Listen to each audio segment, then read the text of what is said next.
একটা ঈগল 70 বছর অবধি বাঁচে, তাও আবার রাজার মতো। যখন সে 40 বছরের হয় তখন সে শিকার করতে পারে না, তার ঠোঁট নিচের দিকে ঝুঁকে যায় এত বছর শিকার করতে করতে। তার পাখনা ভারী হয়ে আসে এবং সেটা তার বুকে আটকে যায়। এর ফলে সে ঠিকভাবে উঠতে পারে না, আর পায়ের ধারালো নখগুলো বেঁকে বসতে থাকে শিকার ধরে ধরে। হ্যাঁ, মাত্র 40 বছরে। এখন এর কাছে চয়েস রয়েছে 40 বছর পর মরে যায়, কারণ উঠতে তো পারবো না, শিকারও করতে পারবো না, কারণ পাখনা যে ভারী হয়ে গেছে। শিকার ধরতেও পারবো না, কারণ পায়ের নখগুলো আর ধারালো নেই, বেঁকে গেছে। আর যদিও ধরতে পারি তবে সেটাকে মারতে তো পারবো না, কারণ তার ওই হিংস্র ঠোঁট আর হিংস্র নেই।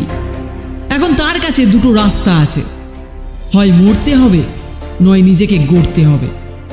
সে রাজা, ভিখারি নয় যে শকুনের মতো পচা গলা খেয়ে সারা জীবন কাটিয়ে দেবে। সে নিজেকে গড়ে। ওই সময় সে তার এলাকার সব থেকে উঁচু পাহাড়ে চলে যায় আর তার ঠোঁটটাকে পাথরে ঠুকে ঠুকে ভাঙতে থাকে। হ্যাঁ, যখন সে ঠোঁট ভাঙতে থাকে তখন ব্যথা তো অবশ্যই হবে, আর সে সেটাকে নির্দ্বিধায় সহ্য করে। পাথরে মেরে মেরে রক্ত বের হতে থাকে, ব্যথা যন্ত্রণায় জ্বলতে থাকে, কিন্তু মারতে থাকে। আর ঠিক এইভাবে তার ঠোঁটকে সে ভেঙে ফেলে, কারণ সে জানে প্রকৃতি আবার তাকে নতুন করে দেবে। কিন্তু এই ভাঙার প্রসেসটা খুবই যন্ত্রণার হয়ে থাকে, তাই না?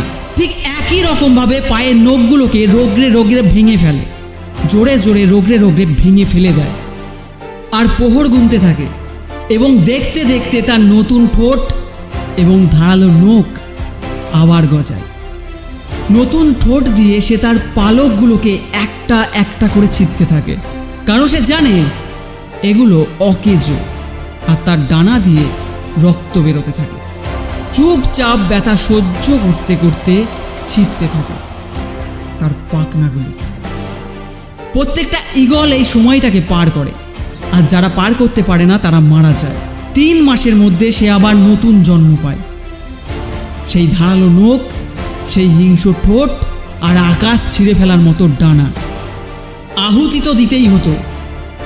সে 3 মাস যন্ত্রণা সহ্য করে আরো 30 বছর পেয়েছে। রাজা সে, ভিখারি নয়। তো তোর কাছেও তো আজকাল পরশু রয়েছে, আর চয়েস তোর কাছেই রয়েছে।